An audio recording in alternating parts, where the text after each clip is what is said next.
Making his way to the cage in our third fight of the night here at Cage Aggression 10. Austin Hubbard versus Dimitri Boyer. Austin Hubbard coming out 3-0, representing Sterling, Illinois in Combat Zone. Oh yeah, this is a guy that I'm a fan. You know, there's nothing wrong with being a commentator and being a fan at the same time. No, I like the sport. I like that, you know, that I was able to give him a nickname. I don't know if he's gonna keep it or not, Thud, but I'm suggesting. I know you're listening, Austin, you're watching. So just do that. Just add that next time. You do it for me. You don't have to care about, you know, how you feel. It doesn't really matter. It's how I feel. Right. Don't you want the best? Don't you want to put the best foot forward when you're commentating? And you want those guys to say good things about you when you're in the cage? That's one of those good nicknames too, that the crowd can do. It's got the in it, so you can draw it out. Right. It can be one of those good ones. Thud. Yeah, look, see, this is perfect. This is perfect. I mean, who cares about the fight? Let's just talk about this, you know. Let's talk about nicknames for the next 15 minutes or so. How about that? All right. Yeah, I like nicknames. They're pretty good. I don't know what I don't know a lot of guys' nicknames coming up, but I'm sure we'll get into more discussion. And you know, about that and it sounds like we're joking around. You know, yeah, we're talking about nicknames, but Austin is a great fighter. You know, coming out of our last Cage Aggression and seeing him perform there, you know, it was great. It was something that got me excited from my seat. So I know that he's trained even harder this go around. Right. How much must I repeat? We only play for keeps. No timeouts, no free throws, no refs, no penalties, no handouts, no pit stops, no cheat codes, no sleep. But the drinks are on us. If you with it, then pull up a seat. When you roaming through the jungle, Making his way to the cage, 6-0, Dimitri Boyer out of Hard Drive MMA out of Eddyville, Iowa.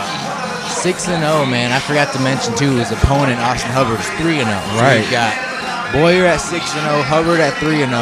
These guys are going to be hungry. Neither of them have lost. Neither of them want to lose. And so even right there on paper, it's beautiful. Yeah, somebody's going to take a L at the end of this probably. Right. And, you know, you don't want to be that person, and especially, you know, for Boyer.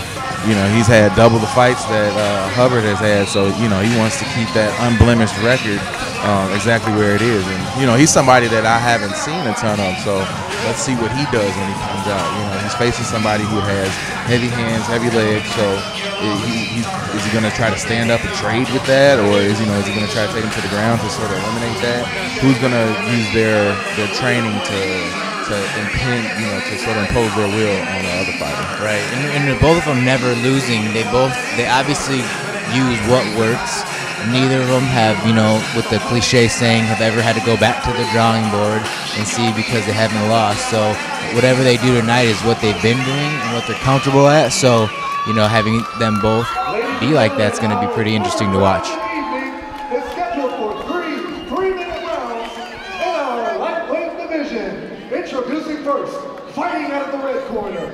He stands 5 feet 10 inches tall and weighed in at 160 and 1/2 pounds.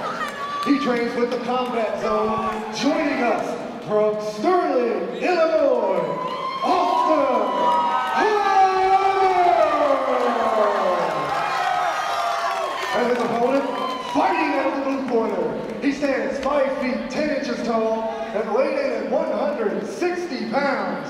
He trains with Hard Drive MMA and is sponsored by Iowa Floors and Dave's Welcome In. Joining us from Eddyville, Iowa, Dimitri Boyer.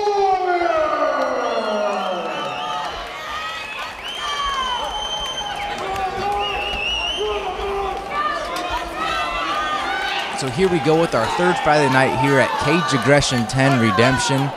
Dimitri Boyer versus Austin Hubbard. Austin Hubbard coming out in the gray shorts, Dimitri Boyer in the blacks. And right away, both fighters made big shots from Hubbard and a big one back from Boyer. So neither one of them wanting to kind of feel out and paw those jabs. Boyer's really going for that hard shot early, and he's landed a couple. Right. Also, Hubbard, you know, you can really tell, like, this is, you know, a little bit higher in weight, but these guys are, you know, totally going at it. This is like a fight that you see somewhere out in the street. You know, I'm glad that we're, you know, able to see something like this in the cage tonight. And these guys are lightweights too. These guys are pretty big for lightweights, as you can say. I mean, imagine they're back at probably 170 pounds after the weigh-in. But yeah, huge lightweights, and both fighters really giving some big shots. Nice duck under right there from Boyer. Hubbard just missed that kick right there. Right. Both guys throwing knees, which is really smart early on in the fight.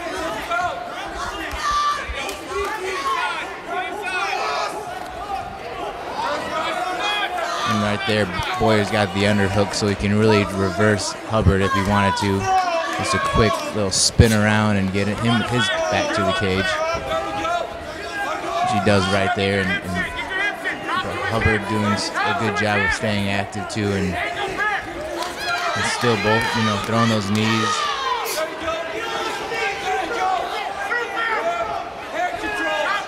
Both of these guys are sort of tied up right now, but that doesn't mean the offense still isn't flowing.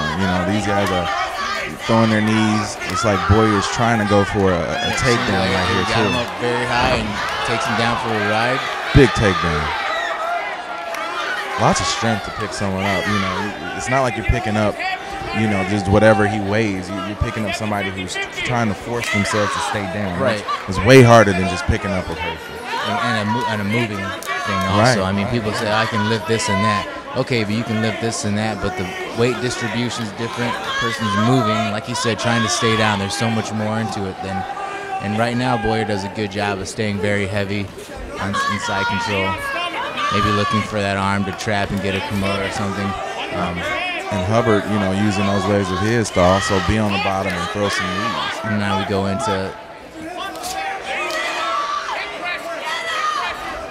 there, and that's what we're talking about now. Hubbard doing a good job with staying active on the ground, throwing some kicks up, gives up his back a little bit, and pays the price with the ginormous suplex. That's what happens when you give your back up like that. Sometimes the person jumps on your back and goes through your naked, and sometimes they just do a back bend and suplex you. And that's something that you don't really see with the lighter weight fighters, but as you get up, in weight class, you start to see things like that. And these guys are, like I said, these guys are like big lightweights. So they're quick, they're light, and they're also very strong. So you're gonna see, we just saw that. The action in one round, just to think that we have, possibly 2 more rounds of this, man, I'm excited.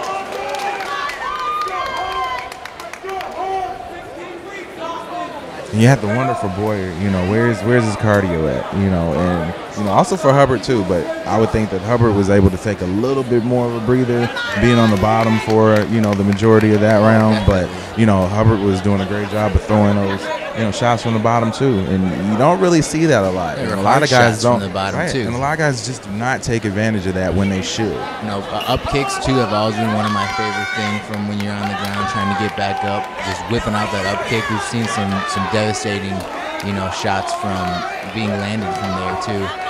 Just gives you that opportunity to kind of stun them and hop back to your feet. Here we go for round 2.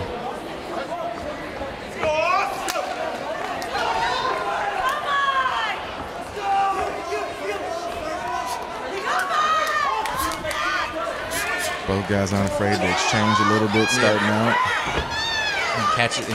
Boyer catches the kick and takes him down again to where he's comfortable. So Hubbard's got to know this too now that Dimitri. Boyer obviously wants to be on the ground more than he does standing. And Boyer trying to kind of creep into full mount. And Boyer impresses me with his his speed with the transitions too. But when you mention transitions, you get Hubbard doing. Oh, and that would have been a decapitator? Right. It's a good thing that didn't land because these were definitely on the ground. So, blessing in disguise there for Hubbard. But that just shows the intensity of this fight right now, and he's going to go for another ride and gets taken down. But Hubbard does, soften the blow a little bit by putting his arm out, which is also dangerous, though, because you can mess up your wrist. But yeah, you have to be careful, and then it's sort of something that's just natural. You want to brace yourself for a fall, but you don't tell yourself that, man, if I brace myself, I might, break my wrist or dislocate an elbow. You don't really think that much in that 2 seconds of time you have to make that decision. But right now, Boyer's doing a good job of staying heavy. Hubbard's doing a good job of keeping hold that neck. staying busy. Right. So many guys just, it seemed like they sort of take a nap when they're on the bottom, but both of these guys have shown when they were on the bottom, they're still looking for that offense. And this is that wrestling right now that we always talk about in the sport. And you always hear that, with MMA, wrestling is, one of the least favorite of fans to watch as part of like the mixed martial arts. But I mean, it's so important, and right now we're seeing some dominance from Boyer with that wrestling, staying heavy, staying low, and we're really seeing the benefits of it right now. Yeah, and that's something that like you said, people discredit, but there's so much that you can do while you're wrestling. Yeah. And it's not just, you're not just setting up for a submission, or you're not just trying to jump back into stand-up. And Boyer's looking for the guillotine right now. Hubbard does a good job of getting back to his feet and kind of, bullying through it. Right there, looking for the standing guillotine.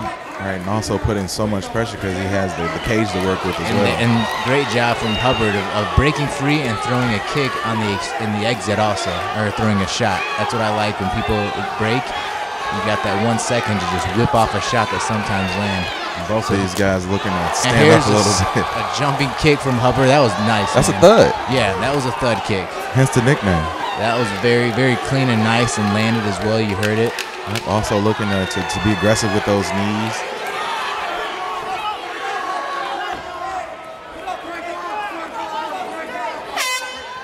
Real nice chin by Boyer too. He's taking a few shots. It's not like it's a one-sided fight at all. No. Both of these guys have such knockout potential. We're literally inches, seconds away from knockouts from both of these guys. Right. So great end of the round there for Hubbard. Really, put a stamp on the round. Before it was back and forth reversals, both of them throwing, but that kick and some of the intensity really maybe swayed a judge or two for his way. But going into the third round, it's still either guy's fight. Excited to see what they've got left in the tank and what they can do.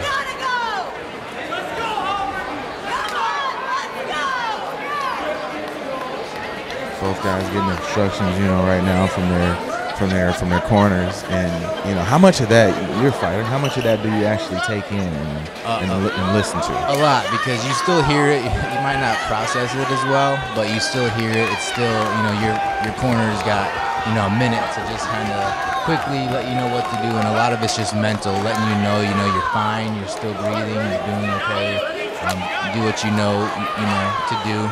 So.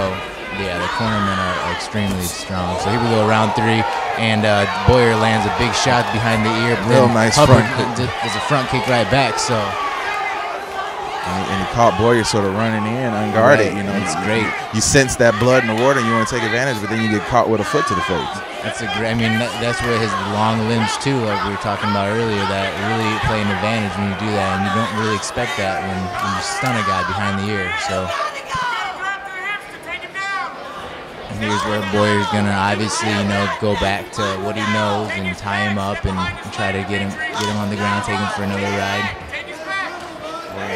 Really nice position to do that takedown right here. Right. And Hubbard does a good job of kind of, sneaking into, taking his back right now. He's a little high, so Boyer's probably gonna shake him off a little bit. But still, you still got somebody on your back. Right, you got 170 plus pounds on your back weighing you down, and you're trying to, throw punches or at least, shake yourself out of it. So, but he can't sneak out the back door here and just kind of pop his head out. He's got to let go of his own grip though at this point to do that. But Hubbard right now should just really want to do. Right? Yeah, you let go and you potentially give the guy, but he's so high on his back right now. He's practically sitting on his shoulders. So. Here's where Boyer can just kind of quickly burst out, and here we go out the back door, and then almost take his back, kind of stack him up right now. All right, he has Hubbard in a tough position here to be offensive, sort of folded up and pivoting on his neck and there's shoulder. the triangle from his back, which is huge right now. And some real slights you saw right there really quickly. You can see Boyer using his knee and putting it directly on Hubbard's head. That's right.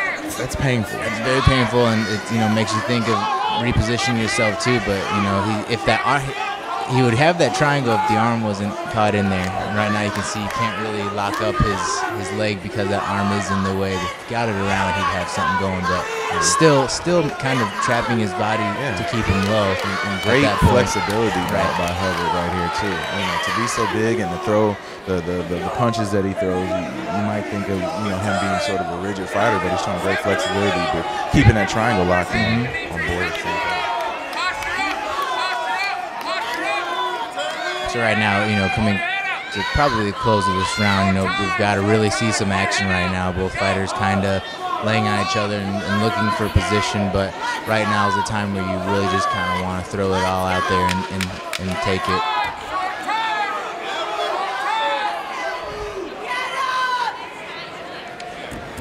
Tough one to judge when you have a fight like that towards the end. I've said it before, and I'll say it right now, that I'm glad that we're behind the mic watching and not in the judge's seat, because that one right there, I mean, even that going into that third round, it ends like that.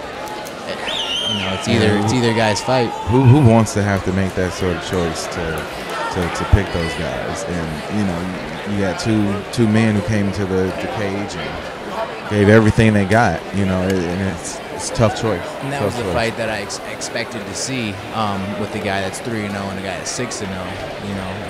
Fast pace, a lot of reversals, some big shots landed, some unique shots landed with the flying kick. Great job from both guys, so we'll see what the final decision is here. Judge number 1 scores this contest 29-28.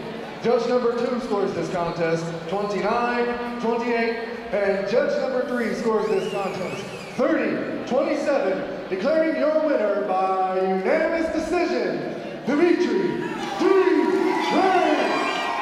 There you have it. Dimitri Boyer out of Hard Drive MMA gets the win tonight over Austin Hubbard, advancing his record to 7-0 here at Caged Aggression 10 Redemption. Can we get a rematch like right now? We don't have to end this right now, do we? This will be the first time ever that we have an immediate rematch seconds after the fight.